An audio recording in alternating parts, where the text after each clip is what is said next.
안녕하세요. 밤이 깊었네요. 오늘 하루도 고생 많으셨죠? 편안하게 쉬면서 오늘 밤 따뜻한 옛날 이야기를 들어보세요. 옛날 옛적에 어느 한겨울 살을 애는 듯한 바람이 백두대간의 험준한 산맥을 휘감아 돌던 시절의 이야기입니다. 눈은 세상을 하얗게 덮어버렸지만 그 차가운 눈 아래에서도 사람들의 숨결은 끈질기게 이어지고 있었지요. 자, 이제 등잔불 심지를 조금 돋우고 그 시절 그 마을로 함께 가봅시다. 한양에서 천리나 떨어진 깊은 산골 마을, 버물고래는 유독 겨울이 길고 혹독하게 찾아왔습니다. 마을 어귀에 들어서면 가장 먼저 들리는 것은 눈 밟는 소리가 아니라 매서운 칼바람이 앙상한 나뭇가지를 때리는 소리였습니다. 그 황량한 풍경 속에서 남루한 무명 저고리 하나의 의지에 비탈길을 오르는 작은 그림자가 있었습니다. 낡은 지게에는 말라비틀어진 곶감이 산처럼 쌓여 있어 금방이라도 저 가녀린 어깨를 짓누를 것만 같았습니다. 소녀의 이름은 연화였습니다. 16 꽃다운 나이였지만 그녀의 얼굴에는 소녀 특유의 생기 대신 삶의 고단함이 짙게 배어 있었습니다. 연화는 태어날 때부터 세상의 소리를 낼 수 없는 벙어리였고 왼쪽 다리는 기형적으로 뒤틀려 걸을 때마다 몸이 크게 기우뚱거렸습니다. 눈보라가 몰아치는 날이면 뒤틀린 뼈마디가 쑤셔왔지만 그녀는 입술을 꽉 깨물 뿐 신음소리 한 번 내지 않았습니다. 아니, 낼 수 없었다는 것이 더 정확하겠지요. 마을 사람들은 연화를 보며 혀를 찼습니다. 그들의 시선에는 동정보다는 혐오와 두려움이 섞여 있었습니다. 저기 저 재수옴 붙은 아이가 또 지나가는구만. 우물가에 모인 아낙네들은 연화가 절룩거리며 지나가자 황급히 소금 단지를 꺼내 길바닥에 뿌렸습니다. 마치 부정한 것이라도 본 것처럼 말이죠. 그 소금 알갱이들이 연화의 해진 신발 위로 튀어 올랐지만 그녀는 고개를 더욱 깊이 숙이고 걸음을 재촉할 뿐이었습니다. 연화가 마을에서 저주받은 아이로 불리게 된 것은 그녀가 태어나던 날 밤 마을의 당산나무가 벼락을 맞아 반으로 갈라졌기 때문입니다. 무지한 사람들은 그 우연을 필연으로 엮어 연화가 마을의 전기를 끊어놓을 흉물이라고 믿어 의심치 않았습니다. 부모님마저 일찍 여의고 홀로 남겨진 그녀에게 세상은 차가운 눈보라보다 더 냉혹하고 가혹했습니다. 누구도 그녀의 이름 연화를 불러주지 않았고 그저 벙어리 혹은 절름발이라 칭했습니다. 하지만 연화에게는 남들이 알지 못하는 특별한 재주가 하나 있었습니다. 그것은 바로 짐승보다 예민한 코였습니다. 눈 덮인 산속에서도 그녀는 마른 흙냄새와 젖은 흙냄새를 구별했고 바람에 실려오는 미세한 약초 향기를 맡을 수 있었습니다. 어느 날 택감을 구하러 산 중턱에 올랐던 연화는 문득 걸음을 멈췄습니다.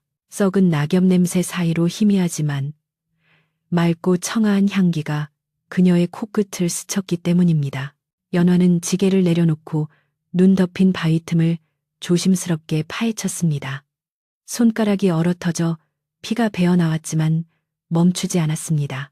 잠시 후 차가운 눈 속에서 파란 싹을 틔운 작은 약초 하나가 모습을 드러냈습니다. 그것은 생명력이었습니다.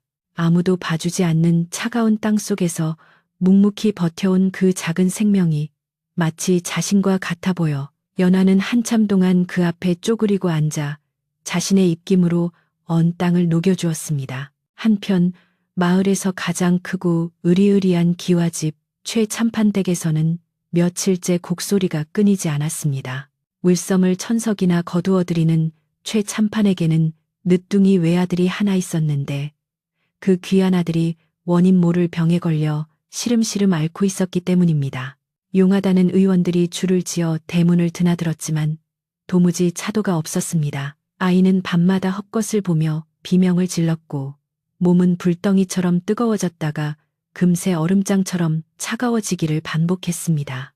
최참판은 안방 문지방이 닳도록 서성거리며 마른 침을 삼켰습니다. 그의 눈은 아들에 대한 걱정보다는 대가 끊길지도 모른다는 불안감으로 번들거렸습니다. 도대체 이놈의 의원들은 밥 처먹고 뭐 하는 놈들이야. 내 아들을 살려내지 못하면 내 놈들의 목을 칠 것이다. 그의 고함 소리가 담장을 넘어 마을 어귀까지 울려 퍼졌습니다. 하인들은 주인 영감의 불호령이 떨어질까 두려워 숨조차 크게 쉬지 못하고 종종 걸음을 쳤습니다. 결국 최 참판은 마지막 수단으로 옆마을에서 가장 영험하다는 무당을 불러들였습니다. 해가 뉘엿뉘엿 지고 땅거미가 내려앉을 무렵 요란한 방울 소리와 함께 무당 일행이 최 참판댁 대문 안으로 들어섰습니다. 붉은 옷을 입고 손에 오색 깃발을 든 무당의 눈빛은 섬뜩할 정도로 날카로웠습니다. 그녀는 마당에 들어서자마자 코를 킁킁거리며 냄새를 맡더니 기이한 괴성을 지르며 작두 위를 펄쩍펄쩍 뛰기 시작했습니다. 구파는 밤이 깊도록 계속되었습니다. 징소리와 꽹과리 소리가 밤하늘을 찢을 듯 울려 퍼졌고 무당은 입에 거품을 물고 주문을 외워댔습니다. 안방에 누워있던 아들의 신음소리는 구판의 소음에 묻혀 들리지 않았습니다. 최 참판과 그의 아내는 마당 한 구석에 멍석을 깔고 엎드려 제발 아들을 살려달라고 빌고 또 빌었습니다. 그때였습니다. 춤을 추던 무당이 갑자기 동작을 멈추고 마을 아래쪽을 향해 부채를 쫙 펼치며 소리쳤습니다. 부정이 꼈어. 아주 지독한 부정이 이 집안의 명주를 조이고 있구나. 무당의 목소리는 쇠를 긁는 듯 날카로웠습니다. 최 참판이 덜덜 떨며 물었습니다. 그게 무슨 말씀입니까? 부정이니요. 저희는 조상님 제사도 꼬박꼬박 모셨고 부처님께 시주도 게을리하지 않았습니다요. 무당은 눈을 뒤집으며 혓바닥을 날름거렸습니다. 내 정성이 부족해서가 아니다. 이 마을에 살아서는 안 될 것이 숨을 쉬고 있어. 그 흉물이 내뿜는 도끼가 귀한 도련님의 기운을 막고 있단 말이다. 최 참판의 얼굴이 사색이 되었습니다. 살아서는 안 될 것이라니요? 무당은 부채 끝으로 마을의 가장 낮은 곳, 쓰러져가는 초가집들이 모여있는 곳을 가리켰습니다. 병신 육갑 한다고 했지. 온전치 못한 몸뚱이에 사악한 기운을 품고 있는 계집, 태어날 때부터 하늘의 노여움을 산 그 계집이 이 마을에 있는 한 도련님은 사흘을 넘기지 못할 것이다. 그 순간 최 참판의 머릿속에 번개처럼 스치는 얼굴이 있었습니다. 바로 연화였습니다. 마을 사람들 모두가 쉬쉬하며 피하던 그 아이, 최 참판의 눈에 살기가 돌았습니다. 아들을 살려야 한다는 명분은 곧 그가 평소 눈의 가시처럼 여기던 천한 것들에게 화풀이할 수 있는 완벽한 구실이 되었습니다. 그는 즉시 집안의 장정들을 불러 모았습니다. 당장 가서 그 재수없는 벙어리 계집을 끌고 오너라. 내 아들이 죽어가는데 감히 그 천한 것이 숨을 쉬고 있어? 횃불을 든 장정들이 우르르 몰려나갔습니다. 그 시각 연화는 차가운 방구석에 웅크리고 앉아 언손을 호호 불고 있었습니다. 외감이 부족해 아궁이에 불을 지피는 것은 엄두도 내지 못했고 구멍 숭숭 뚫린 문풍지 사이로 들어오는 바람을 낡은 이불 하나로 막아내고 있었습니다. 그녀는 배가 고팠지만 낮에 산에서 캐온 뿌리 몇 조각으로 끼니를 때웠습니다. 그때 밖에서 웅성거리는 소리와 함께 거친 발소리가 가까워졌습니다. 연화의 심장이 쿵쾅거리기 시작했습니다. 이 문 열어, 당장 나오지 못해. 쾅! 낡은 살인문이 장정의 발길질 한 번에 힘없이 떨어져 나갔습니다. 연화는 공포에 질려 방구석으로 더욱 몸을 움츠렸습니다. 횃불의 붉은 불빛이 좁은 방 안을 가득 채웠고 건장한 사내들이 신발도 벗지 않은 채 방 안으로 들이닥쳤습니다. 그들은 아무런 설명도 없이 연화의 머리채를 휘어잡고 질질 끌어냈습니다. 연화는 비명을 지르려 입을 벌렸지만 터져 나오는 것은 거친 숨소리뿐이었습니다. 이 요물 같은 년, 내년 때문에 우리 도련님이 죽게 생겼어. 하인 중 하나가 연화의 뺨을 후려갈겼습니다. 연화는 눈밭에 내동댕이 쳐졌습니다. 차가운 눈이 볼에 닿았지만 뺨에서 느껴지는 뜨거운 통증이 더 컸습니다. 그녀는 영문도 모른 채 두 손을 비비며 애원하는 신호를 했습니다. 하지만 그들은 연하의 간절한 손짓을 무시하고 짐승을 다루듯 거칠게 밧줄로 그녀의 손발을 묶었습니다. 마을 사람들이 하나둘씩 밖으로 나왔지만 누구도 말리는 사람은 없었습니다. 오히려 사람들은 수군거리며 동조했습니다. 그래, 저 아이가 태어난 뒤로 마을에 좋은 일이 하나도 없었어. 무당 말이 맞을 거야. 저 아이를 내쫓아야 마을이 평안해질 거야. 그들의 비겁한 속삭임이 연하의 귀에 비수처럼 꽂혔습니다. 평소에 연하가 남몰래 길을 터주거나 무거운 짐을 들어주었던 이웃들조차 고개를 돌렸습니다. 연하의 눈에서 뜨거운 눈물이 뚝뚝 떨어져 하얀 눈 위를 적셨습니다. 그것은 억울함의 눈물이었고 인간에 대한 깊은 절망의 눈물이었습니다. 장정들은 연하를 짐짝처럼 들쳐매고 최참판댁 마당으로 던져버렸습니다. 무당은 연하를 보자마자 콩을 뿌리며 소리쳤습니다. 물러가라. 이 더러운 귀신아. 최참판이 대청마루에서 내려와 연하 앞을 가로막았습니다. 그의 비단 옷자락이 연하의 더러운 무명옷과 극명한 대조를 이루었습니다. 내년이 감히 내 아들의 앞길을 막아? 네 죄를 네가 알렸다. 최참판이 지팡이로 연하의 어깨를 내리쳤습니다. 뼈가 부서지는 듯한 고통에 연하는 입을 벌리고 무음의 비명을 질렀습니다. 이 아이를 당장 멍석말이하여 마을 밖으로 내치려 했으나 내 자비심을 베풀어 기회를 주겠다. 최참판이 음흉한 미소를 지으며 말했습니다. 사실 그는 마을 사람들의 눈을 의식해 연하를 직접 죽이기보다는 스스로 죽을 수밖에 없는 곳으로 보내려는 속셈이었습니다. 저 산 너머 금단의 골짜기에 가면 천년 묵은 산삼이 있다고 하더구나. 네가 진정으로 마을에 해를 끼친 것이 아니라면 그 산삼을 찾아와 내 아들을 살려내거라. 만약 빈손으로 돌아온다면 그때는 네 목숨을 내놓아야 할 것이다. 금단의 골짜기.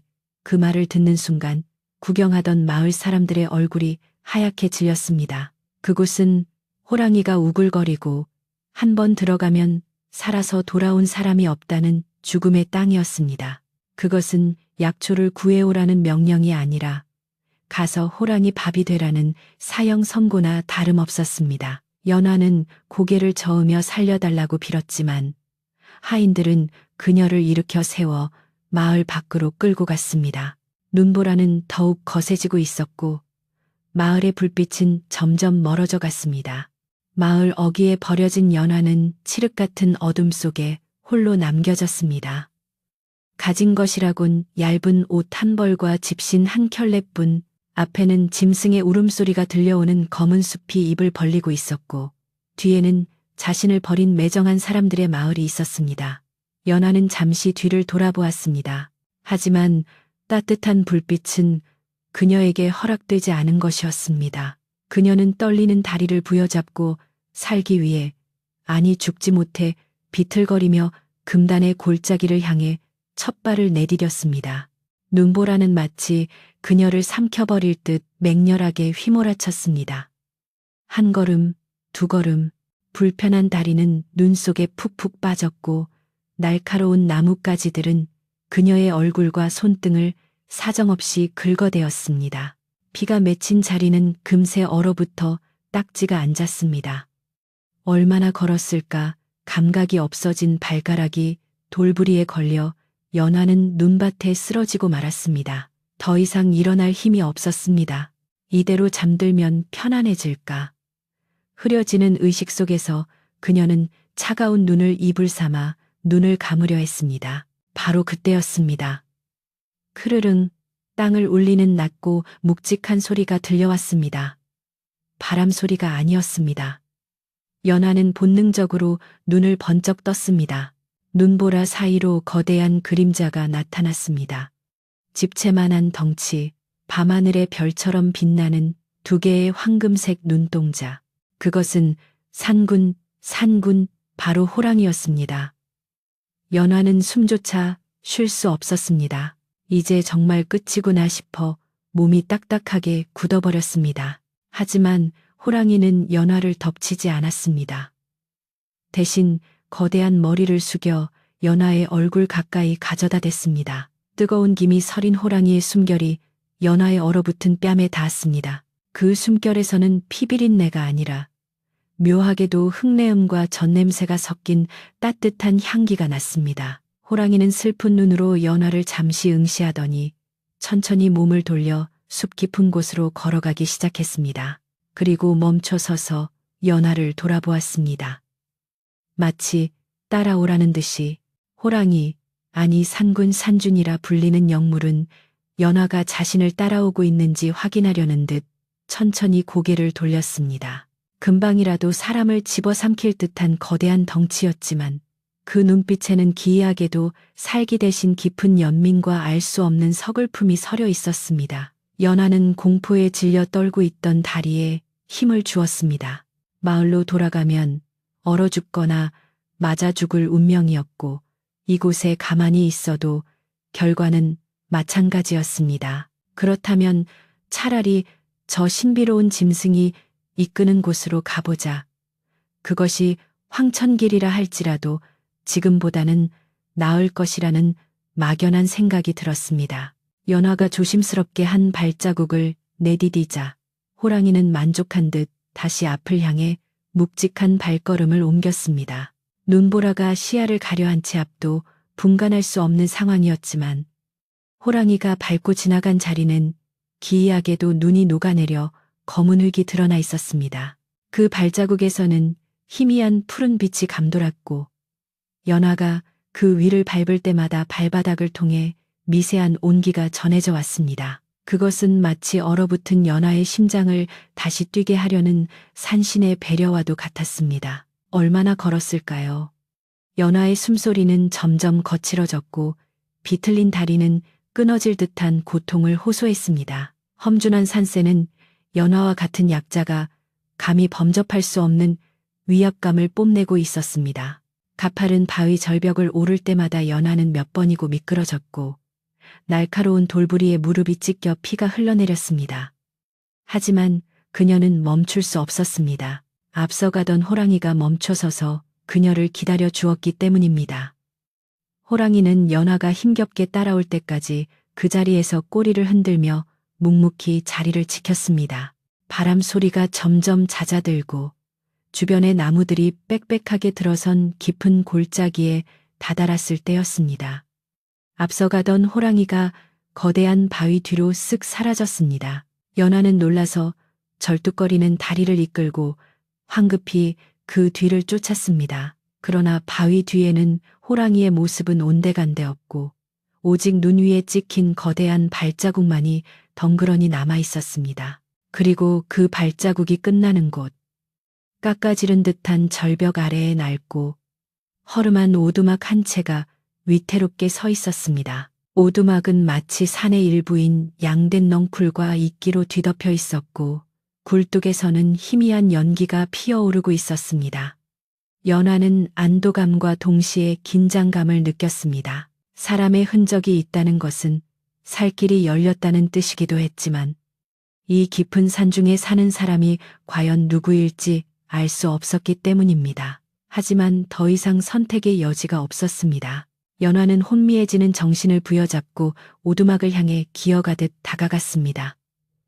문 앞에 다다르자마자 긴장이 풀린 연하는 그대로 눈밭에 쓰러지고 말았습니다. 누구요? 이 밤중에 산짐승이 내려온 건가?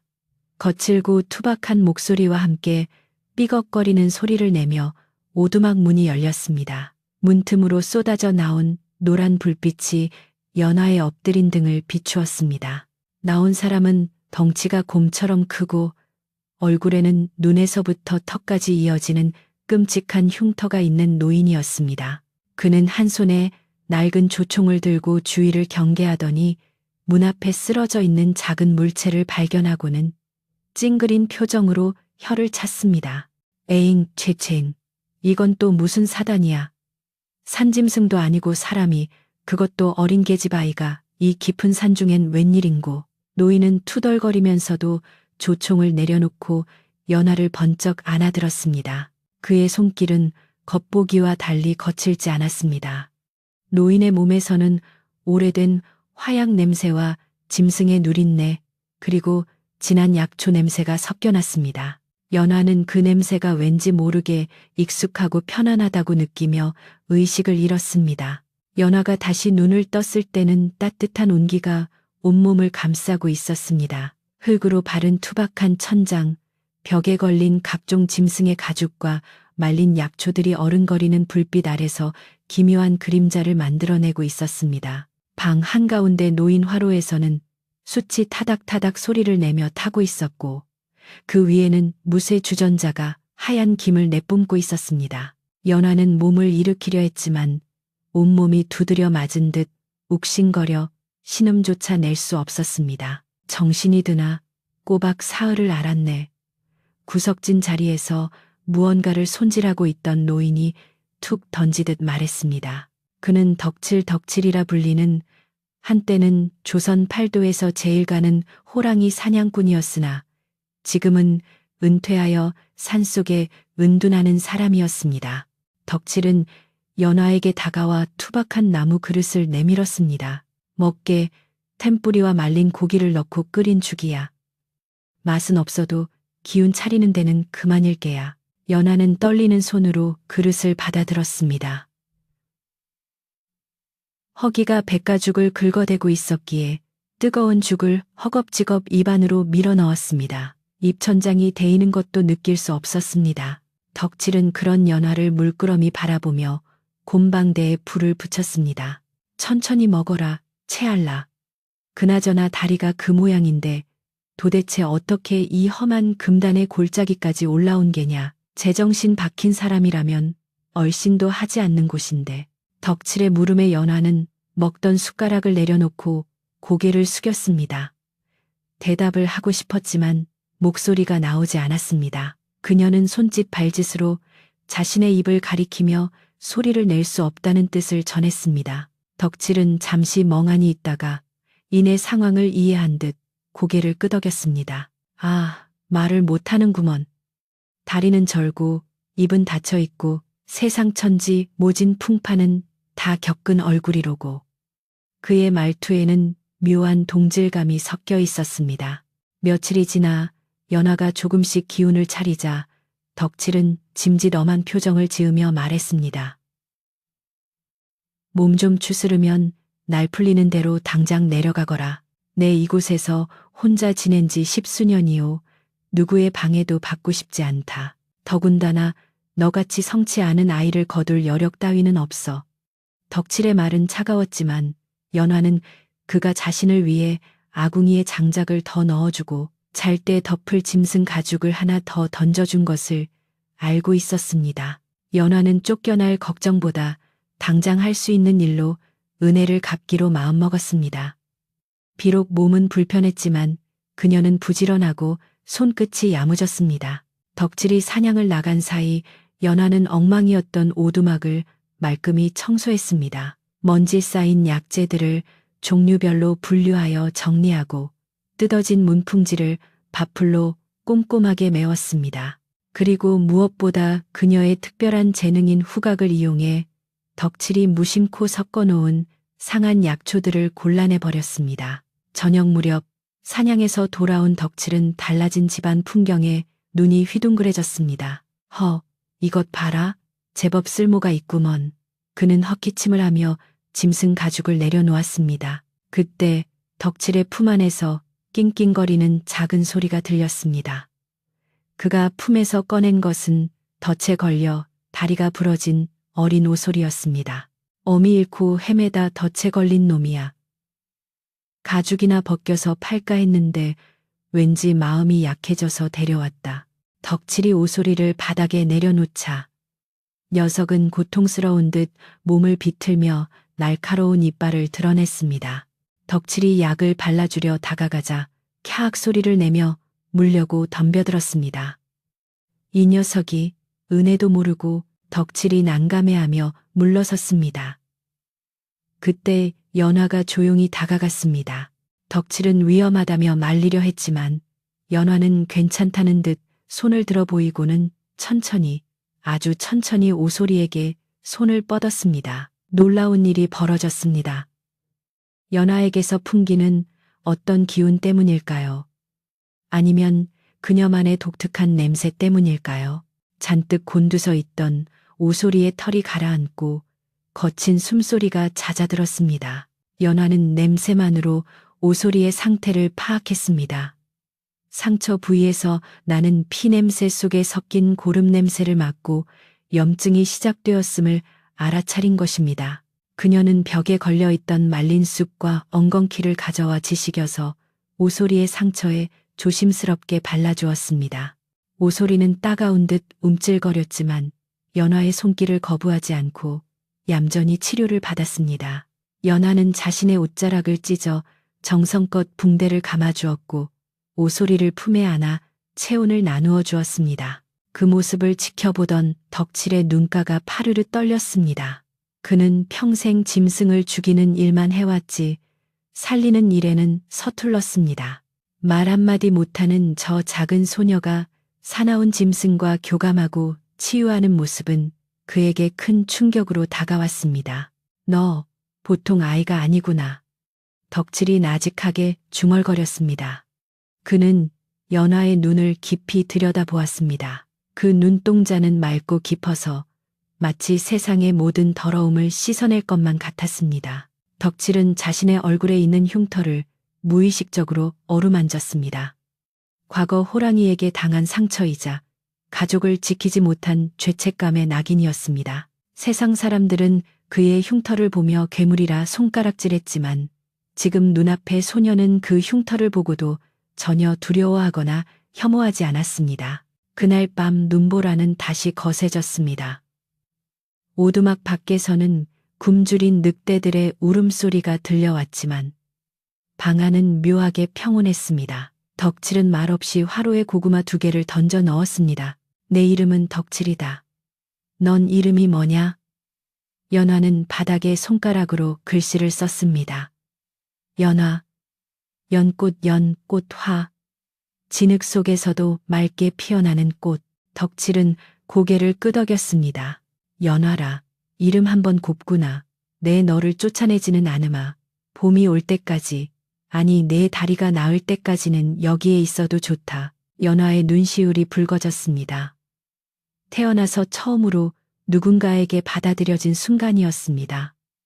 그녀는 고개를 숙여 감사의 인사를 올렸습니다. 덕칠은 쑥스러운 듯 고개를 돌리고 헛기침만 해댔습니다. 두 사람은 타오르는 불꽃을 바라보며 각자의 상처를 보듬고 있었습니다. 말은 필요 없었습니다. 타닥타닥 타오르는 장작 소리와 구수한 고구마 익는 냄새만이 그들 사이의 빈 공간을 따뜻하게 채워주었습니다. 다음 날 아침 눈이 그치고 햇살이 비추자 연화는 밖으로 나갔습니다. 오두막 주변을 둘러보던 연화의 코가 벌렁거렸습니다. 차가운 겨울 공기 속에 미세하게 섞여 있는 낯선 향기. 그것은 일반적인 약초나 나무 냄새가 아니었습니다. 아주 깊고 그윽하며 맡는 순간 머리가 맑아지는 신비로운 향기였습니다. 그 냄새는 어젯밤 호랑이가 사라진 바위 절벽 쪽에서 흘러나오고 있었습니다. 연화는 본능적으로 그곳에 무언가 특별한 것이 있음을 직감했습니다. 연화는 절룩거리는 다리로 바위 쪽을 향해 걸어갔습니다. 덕칠이 뒤따라 나오며 소리쳤습니다. 거기는 위험해. 절벽이 가파르고 미끄러워서 나도 잘 안 가는 곳이야. 하지만 연화는 들리지 않는 듯, 아니 무언가에 홀린 듯 계속해서 그 냄새를 쫓았습니다. 그녀가 바위 틈 사이 좁은 길로 들어서자 눈 덮인 덤불 속에 가려져 있던 작은 동굴 입구가 나타났습니다. 그리고 그 입구 주변에는 어젯밤 보았던 호랑이 발자국이 선명하게 찍혀 있었습니다. 연화가 동굴 입구에 덤불을 걷어내자 강렬한 향기가 훅 끼쳐왔습니다. 그것은 생명의 냄새이자 죽음의 문턱에서 돌아온 자만이 맡을 수 있는 희망의 냄새였습니다. 뒤따라온 덕칠은 연화가 가리키는 곳을 보고 입을 다물지 못했습니다. 이건 덕칠의 목소리가 떨렸습니다. 그는 평생을 산에서 보냈지만 이런 기운을 느껴본 적은 없었습니다. 연화는 덕칠을 바라보며 확신에 찬 눈빛을 보냈습니다. 이곳이 바로 호랑이가 자신을 이끈 목적지임을, 그리고 자신을 죽음으로 내몰았던 그 절망을 끝낼 열쇠가 바로 이곳에 있음을 알았습니다. 마침내 길고 길었던 겨울이 물러가고 삭막했던 금단의 골짜기에도 봄 기운이 스며들기 시작했습니다. 꽁꽁 얼어붙었던 계곡물이 풀리며 졸졸졸 노래를 불렀고 딱딱했던 바위 틈 사이로는 이름 모를 들꽃들이 수줍게 고개를 내밀었습니다. 하지만 만물이 소생하는 이 희망찬 계절에 오두막의 주인 덕칠만은 끙끙 앓는 소리를 내며 자리에서 일어나지 못했습니다. 겨우내 찬 바람을 너무 많이 챈 탓인지 아니면 젊은 시절 호랑이에게 당한 묵은 상처가 도진 것인지 그의 고통은 날이 갈수록 심해져만 갔습니다. 연화는 식은땀을 흘리며 괴로워하는 덕칠의 곁을 한시도 떠나지 않고 지극정성으로 간호했습니다. 물수건으로 뜨거운 이마를 닦아주고 약초를 다려 숟가락으로 떠먹여 주었습니다. 덕칠은 흐릿한 눈으로 그런 연화를 바라보며 미안함에 가슴이 아려왔습니다. 내 너를 돌봐주어야 하는데 늙은이가 짐만 되는구나. 그의 쉰 목소리에 연화는 세차게 고개를 저으며 덕칠의 거친 손을 꼭 잡았습니다. 그녀에게 덕칠은 생명의 은인이자 난생 처음으로 생긴 가족과도 같은 존재였기 때문입니다. 그러던 어느 날 새벽, 연화는 문득 잠에서 깨어났습니다. 코끝을 강하게 자극하는 기묘한 향기 때문이었습니다. 그것은 지난 겨울 호랑이가 사라진 절벽 쪽에서 났던 바로 그 냄새였습니다. 하지만 이번에는 훨씬 더 진하고 강렬하여 마치 누군가가 그녀를 애타게 부르는 듯 했습니다. 연화는 자는 덕칠을 깨우지 않으려 조심스럽게 문을 열고 밖으로 나갔습니다. 새벽 안개가 자욱한 숲속에서 그 향기는 눈에 보이지 않는 길처럼 선명하게 이어져 있었습니다. 연화는 무엇에 홀린 듯 비틀거리는 다리를 이끌고 향기를 따라갔습니다. 험한 바위 너덜지대를 지나고 가시덤불을 헤치며 도착한 곳은 깎아지른 듯한 절벽 중간에 위태롭게 매달린 작은 바위 틈새였습니다. 일반 사람이라면 감히 접근조차 할 수 없는 곳이었지만 연화는 두려움보다 강한 이끌림을 느꼈습니다. 그녀가 떨리는 손으로 바위 틈새를 막고 있던 넝쿨을 걷어내자 어두운 틈 안에서 은은하고 신비로운 황금빛 서기가 뿜어져 나왔습니다. 그곳에는 어른 팔뚝만 한 크기의 산삼한 뿌리가 자태를 뽐내고 있었습니다. 그런데 그것은 평범한 산삼이 아니었습니다. 뿌리의 모양이 마치 아이가 웅크리고 있는 듯한 형상이었고 잎사귀 하나하나가 옥처럼 영롱하게 빛나고 있었습니다. 전설 속에서나 듣던 죽은 사람도 살려낸다는 천옥삼텐 유저이었습니다. 연화는 숨이 텄을 것만 같았습니다. 호랑이 어미가 자신을 이곳으로 이끈 이유가 바로 이것이었음을, 이 신령한 약초가 누군가의 생명을 구하기 위해 자신을 기다리고 있었음을 깨달았습니다. 연화는 경건한 마음으로 무릎을 꿇고 나무칼로 조심스럽게 산삼 주변의 흙을 파내기 시작했습니다. 뿌리털 하나라도 다치지 않게 하려는 그녀의 손길은 마치 갓난아이를 다루듯 섬세했습니다. 한참의 시간 끝에 천옥삼을 캐낸 연화는 그것을 자신의 저고리 품 안에 소중히 감싸 안았습니다. 그러자 신기하게도 산삼의 온기가 그녀의 차가운 몸으로 스며들며 지쳐있던 기력이 순식간에 회복되는 것을 느꼈습니다. 그녀는 서둘러 오두막으로 돌아왔습니다. 오두막에 돌아온 연화는 고통스러워하는 덕칠에게 산삼의 잔뿌리 하나를 떼어 다려 먹였습니다. 그러자 거짓말 같은 일이 일어났습니다. 며칠을 알아눕던 덕칠의 얼굴에 화색이 돌더니 꽉 막혀있던 숨통이 트이며 기침이 잦아든 것입니다. 덕칠은 눈을 번쩍 뜨고 연화가 들고 있는 산삼을 보며 경악을 금치 못했습니다. 이건 신만이들도 평생 한번 볼까 말까 한 영약이 아니냐?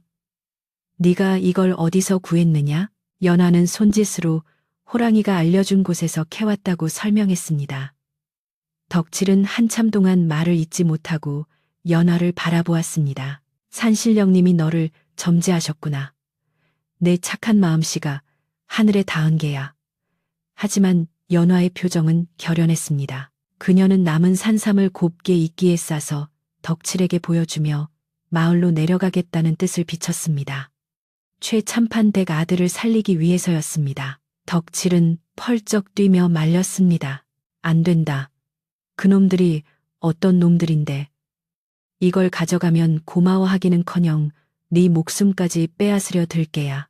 하지만 연하는 고개를 저었습니다. 그녀의 눈빛은 흔들림이 없었습니다. 자신을 죽음으로 내몰았던 사람들이지만 죄 없는 어린아이까지 죽게 내버려 둘 수는 없다는 것이 그녀의 뜻이었습니다. 그것은 바보 같을 정도로 순수한 연민이었고 증오를 넘어서는 숭고한 용기였습니다. 덕칠은 연하의 고집을 꺾을 수 없음을 깨닫고 깊은 한숨을 내쉬었습니다. 알았다. 내 너를 혼자 보낼 수는 없지. 늙은 사냥꾼의 마지막 힘을 써서라도 너를 지켜주마. 덕칠은 벽에 걸려있던 자신의 낡은 조총을 꺼내 어깨에 메고 허리춤에는 사냥용 칼을 찼습니다. 두 사람은 이른 아침 금단의 골짜기를 내려와 마을로 향했습니다. 눈 녹은 질척한 산길을 내려오는 동안 덕칠은 연화의 걸음걸이가 전보다 훨씬 가볍고 힘차다는 것을 느꼈습니다. 산삼의 기운 때문인지 아니면 두려움을 극복한 마음 때문인지 연화는 더 이상 예전에 나약하고 불쌍한 소녀가 아니었습니다. 마을 어귀에 들어서자 밭을 갈던 농부들이 귀신이라도 본 듯 소스라치게 놀라며 뒷걸음질 쳤습니다. 연화가 살아 돌아왔어. 호랑이 굴에 들어갔던 아이가 살아서 왔다고.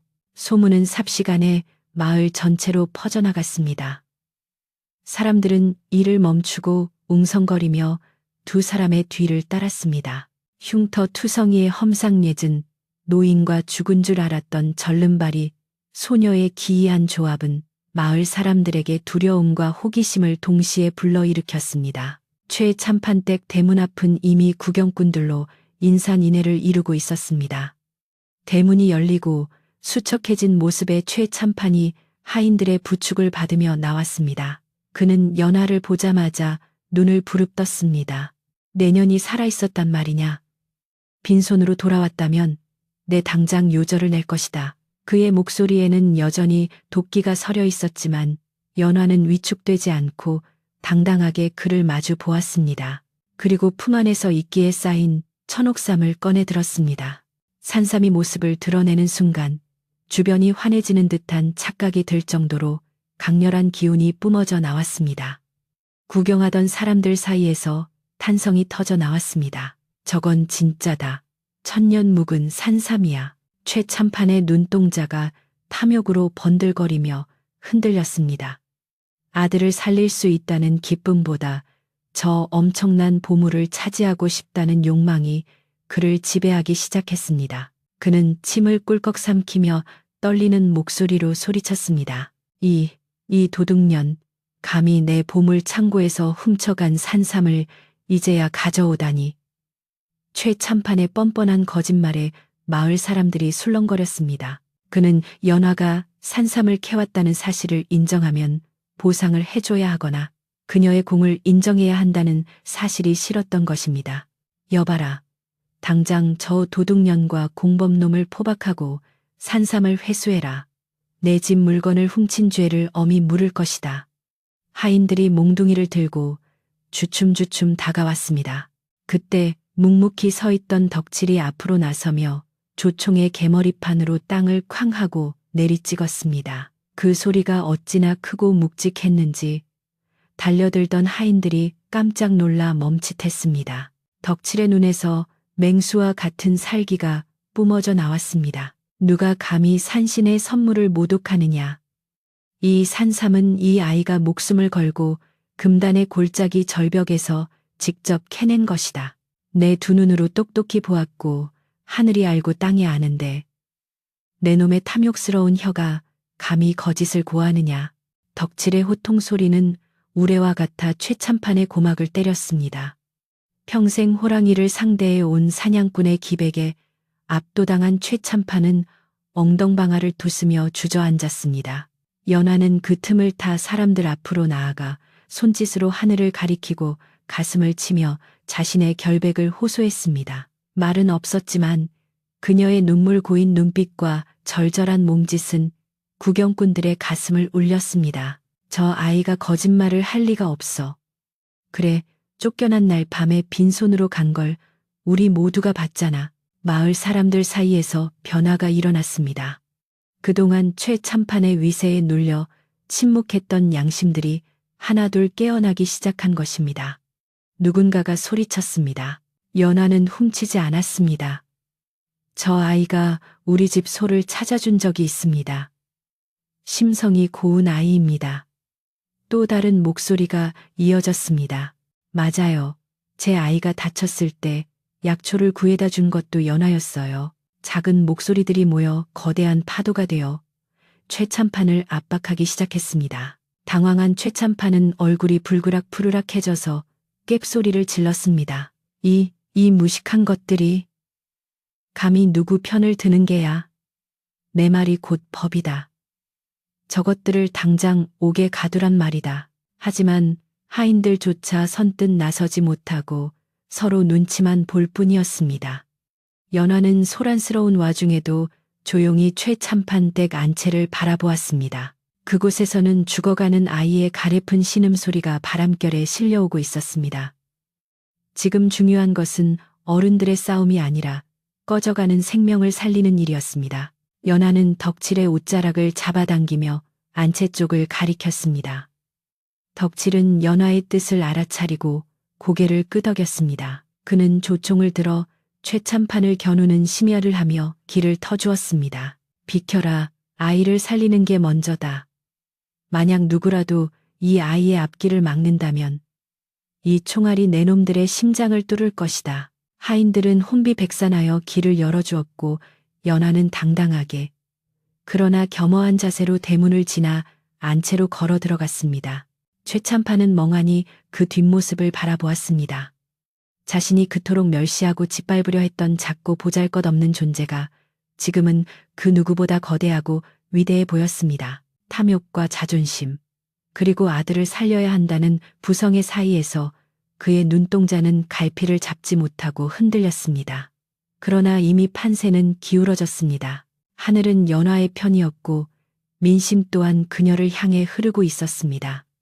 이제 남은 것은 인과응보의 결말뿐이었습니다. 연화가 안방, 문지방을 넘어서자 훅 끼쳐오는 열기와 퀴퀴한 양 냄새가 코를 찔렀습니다. 방 안에는 최참판의 부인이 땀에 젖은 아들의 손을 꼭 잡고 흐느끼고 있었습니다. 그녀는 연화가 들어오는 것을 보자마자 바닥에 엎드려 울부짖었습니다. 제발 내 아들만 살려다오. 내 목숨이라도 내어줄 테니 제발. 연화는 말없이 부인의 어깨를 감싸 안아 위로했습니다. 그녀의 손길은 따뜻하고 단단했습니다. 연화는 서두르지 않고 침착하게 준비해 온 도구들을 꺼냈습니다.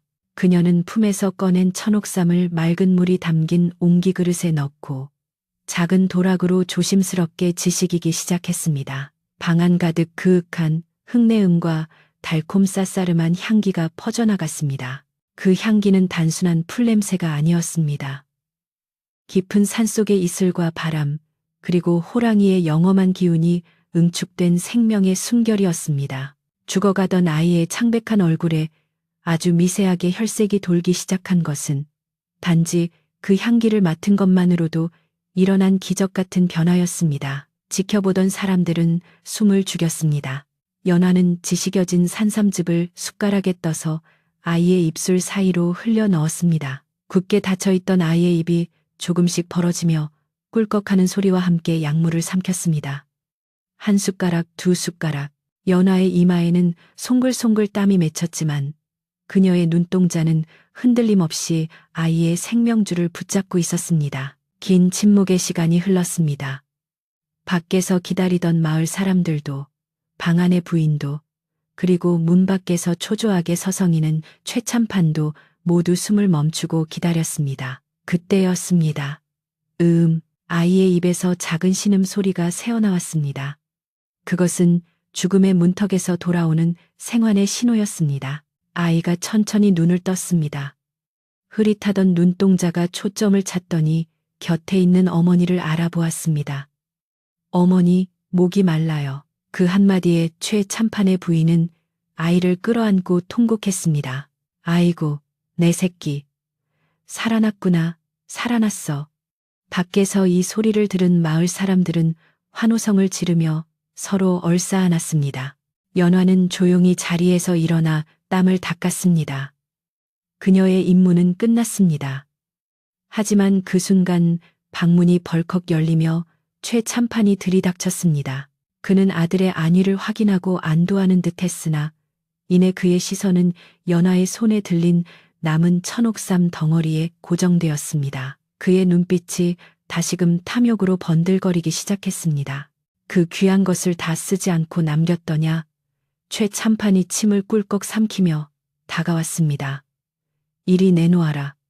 그것은 내 땅에서 난 것이니 당연히 내 것이다. 남은 것을 팔면 기와집 열채는 살 수 있을 터. 그는 방금 전까지 아들의 목숨을 걱정하던 아비가 아니라 황금의 눈이 먼 수전노로 돌아와 있었습니다. 연화는 뒷걸음질 쳤습니다. 이 산삼은 욕심을 채우기 위한 물건이 아니라 사람을 살리는 약이었습니다. 그녀는 본능적으로 이것이 최참판의 손에 들어가면 안 된다는 것을 알았습니다. 최참판이 거칠게 연화의 손목을 낚아채려 하자 문 밖에서 지켜보던 덕칠이 쏜살같이 들어와 최참판의 팔을 막아섰습니다. 거두십시오. 하늘이 무섭지 않습니까? 아이를 살려준 은인에게 고마워하기는커녕 또다시 탐욕을 부리다니요. 덕칠의 호통에도 최참판은 막무가내였습니다. 비켜라, 이 천한 것들아. 내 집에서 당장 나가란 말이다. 최참판은 덕칠을 밀치고 연화에게 달려들었습니다. 그 과정에서 방 안쪽에 놓여있던 등잔대가 쓰러졌습니다. 깨진 등잔에서 흘러나온 기름에 불이 붙었습니다. 불길은 순식간에 말린 약초와 문풍지로 옮겨 붙었습니다. 불이야, 불이 났다. 사람들이 비명을 지르며 밖으로 뛰쳐나갔습니다. 최참판은 불길 속에서도 산삼을 뺏으려 발악하다가 구석에 쌓여있던 장작더미 위로 넘어지고 말았습니다. 그때 장작더미 속에 숨어있던 독사 한 마리가 튀어올랐습니다. 겨우내 따뜻한 아궁이 근처 장작 속에 숨어있던 독사는 소란과 열기에 놀라 맹렬하게 최참판의 종아리를 물었습니다. 최참판의 비명소리가 불타는 집안에 울려 퍼졌습니다. 독이 퍼지는 고통과 눈앞의 불길에 공포에 질린 그는 산삼을 놓치고 바닥을 기었습니다. 덕칠은 연화를 보호하며 불길을 뚫고 밖으로 나왔습니다. 마을 사람들은 힘을 합쳐 최참판의 아들과 부인을 구해냈습니다. 하지만 불은 걷잡을 수 없이 커져 최참판이 평생을 바쳐 긁어모은 재산을 보관하던 곡식 창고로 옮겨 붙었습니다. 검은 연기가 하늘을 뒤덮었고 탐욕의 상징이었던 곡간은 붉은 화마 속으로 무너져 내렸습니다. 마을 사람들은 불을 끄려 애썼지만 곡식 창고만은 어찌할 도리가 없었습니다.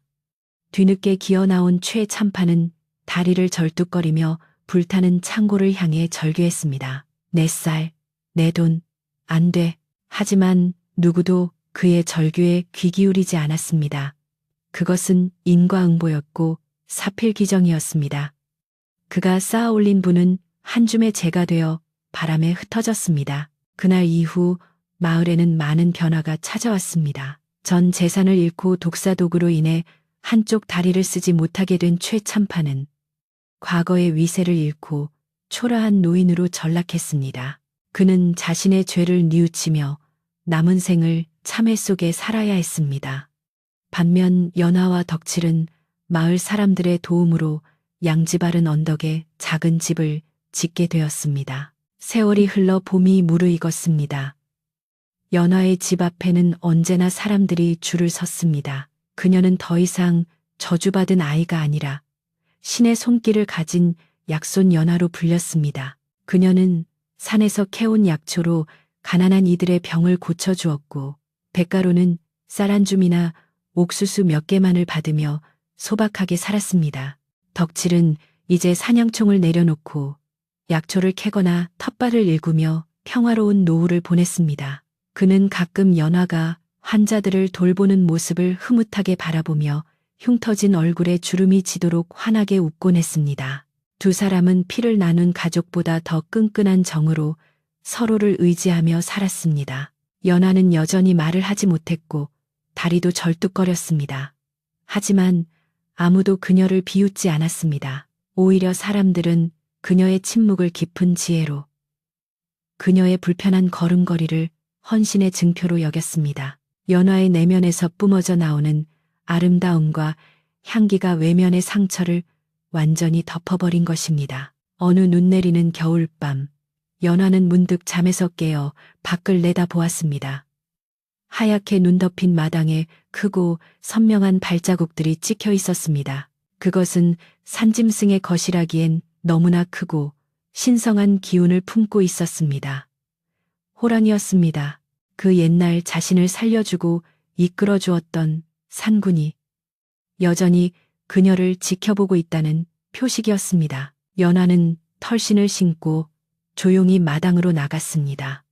차가운 공기 속에 섞여 있는 익숙한 흙내음과 젖냄새. 그녀는 산 쪽을 향해 깊이 고개를 숙였습니다. 눈송이가 그녀의 머리 위로 소복이 내려앉았습니다. 멀리서 호랑이의 낮은 포효 소리가 바람결에 실려와 마치 자장가처럼 그녀의 귓가를 맴돌았습니다. 그 뒤로도 오랫동안 버물고래는 전설 같은 이야기가 전해져 내려왔습니다. 마음이 착한 사람이 병들거나 길을 잃으면 어디선가 절뚝거리는 소녀와 흉터진 노인, 그리고 거대한 호랑이가 나타나 도와준다는 이야기였습니다. 눈은 녹아 봄이 되고 꽃은 져서 흙으로 돌아가지만 사람의 향기는 영원히 남아 세상을 따뜻하게 한다는 것을 연화의 삶은 증명했습니다. 등잔불이 가물거리는군요. 오늘 밤 이야기는 여기까지입니다. 부디 좋은 꿈 꾸시길.